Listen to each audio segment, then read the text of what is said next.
여당과 야당의 반응인데 뭐 민주당이 당연히 수사지휘권의 정당한 권리다. 뭐 법에 정해져 있으니까요. 그걸 어떻게 쓰느냐는 사실상 마음인데 이게 윤석열 본인과 본인 측근 또는 가족이 연루되어 있는 사건이라고 하면 당연히 이건 당연한 거라고 생각합니다.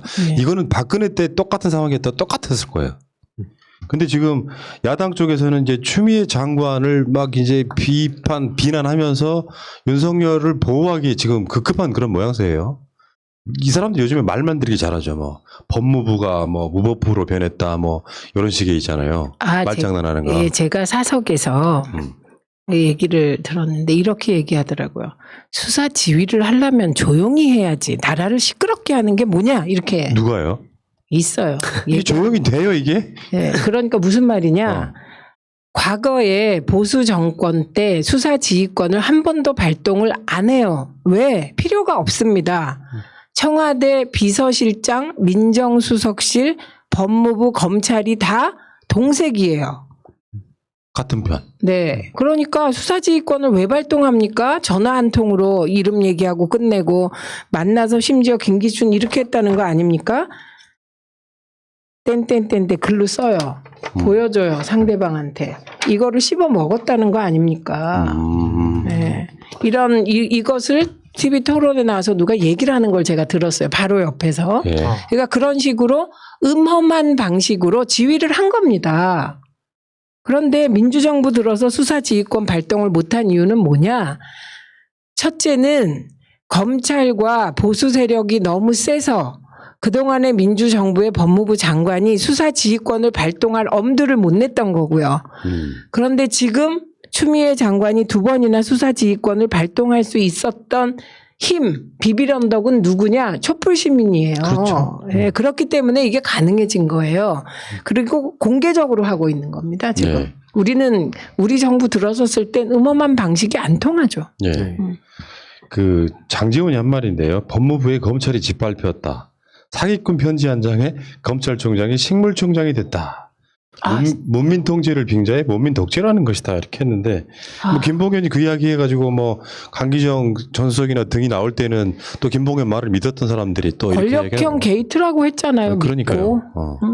언론도 똑같이 신나게 받아쓰더니 네. 지금은 완전 태세 전환이에요. 그러니까 아주 말도 정확하게 쓰셨어요. 추미애 장관 태세 전환. 네.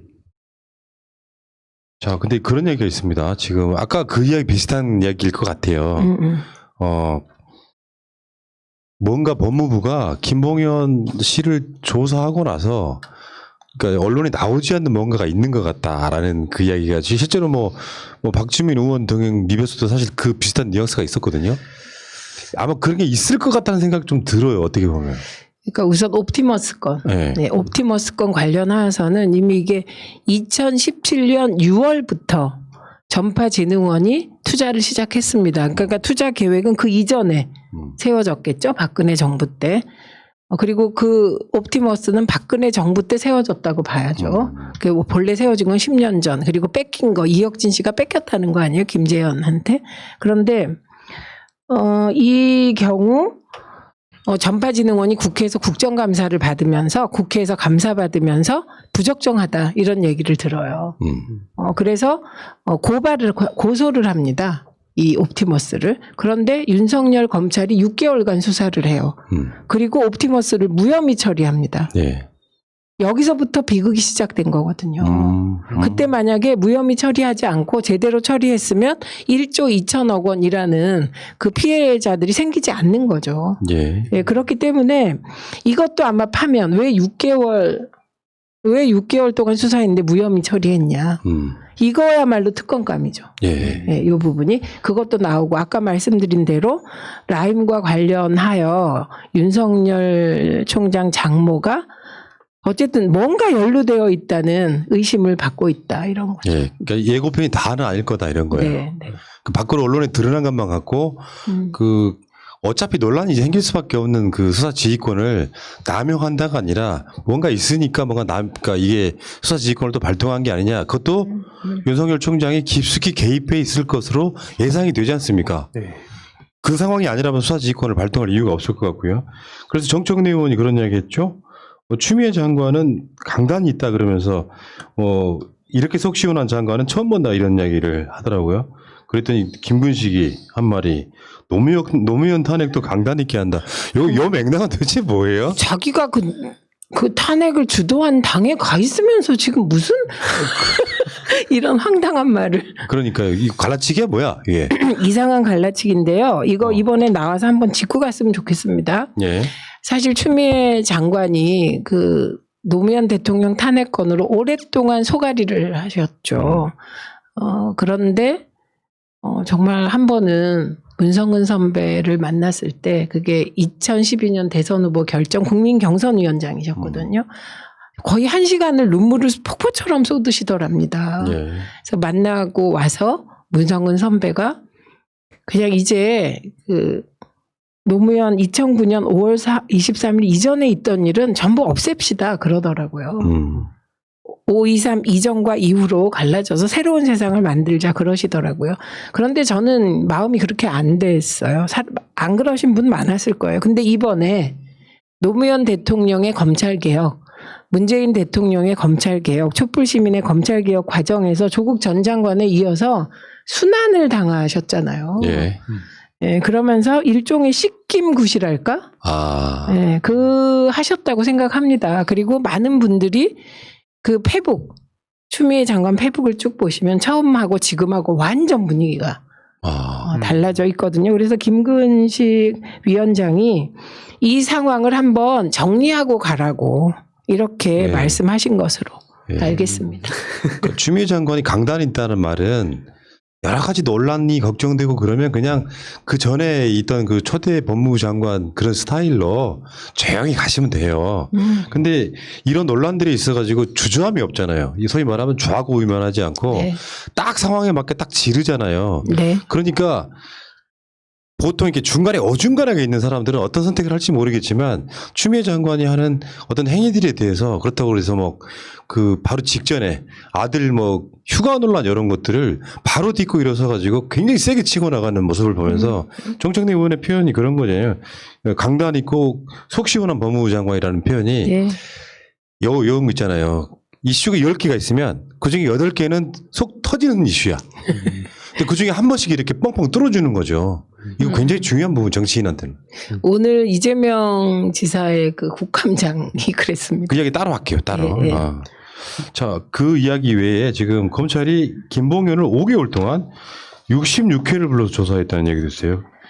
너무 과하게 조사했다 이런 뉘앙스거든요. 이거 박주민 의원이 오늘 이것 또한 국감에서 한 건데 10번은 김봉현 개인 조사를 하고 나머진 뭘 했겠냐 이렇게 박주민 의원이 반문했습니다. 그러니까 이게 한명숙 총리 사건을 조작할 때 그 검사들이 감옥에 있는 사람까지 불러서 엄청나게 조사하면서 조작했잖아요. 그게 연상되는 대목이었어요.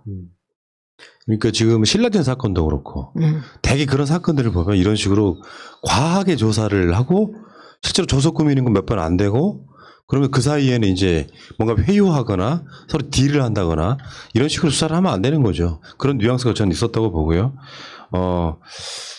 그러면서 이제 이것들이 저는 그 공수처와 결국은 뗄래야 뗄 수 없는 정도 지금 26일까지 민주당이 그 국민의 짐이 공수처에 대해서 추천을 안 하면은 이제 법 개정하겠다 이런 거거든요. 근데 지금 국민의 짐께서요.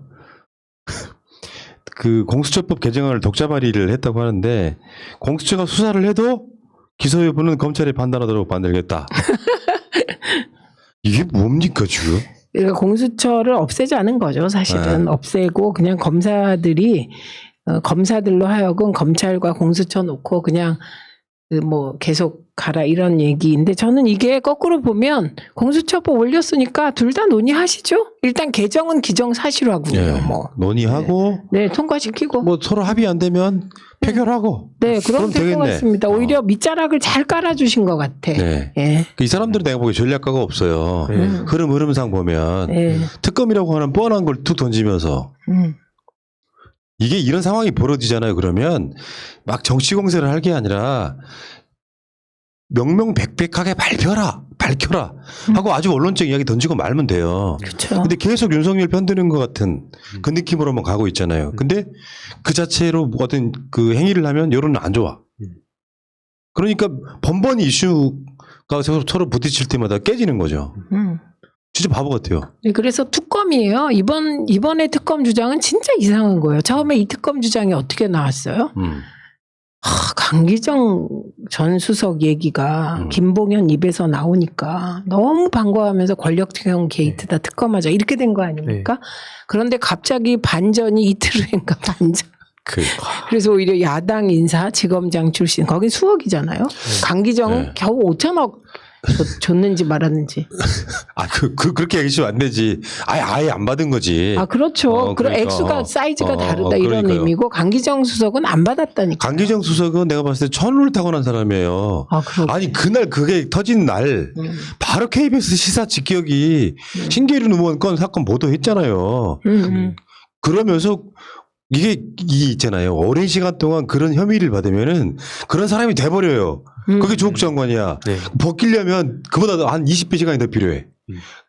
강기정 수석은 바로 벗겨지더만 바로 당일날. 아니 벗겨지고 본인이 그렇게 움직여야 된다니까. 네. 우리가 교훈을 얻어서 가야 네. 돼요. 강기정 전 수석은 그 당일날 밤 기사가 나온 당일날 밤 바로 언론중재 신청했어요. 네. 그 텐트 안에서 아들 기다리면서. 그러니까 이번에 그 민주당이 진짜 많이 각성했다는 게 진짜 확 느껴지는 게 김경엽 의원도 주호영 원내대표한테 의원직 걸자 그러니까 그 주호영 원내대표가 내가 그걸 왜 거냐 갑자기 또 발 빼고 그렇게 센 척하더니 그러니까 이런 거 보면 민주당의 전략과 저쪽 국민의힘 전략의 차이도 많이 느껴집니다. 예. 자, 일단 그 이야기는 또 여기까지 하겠습니다.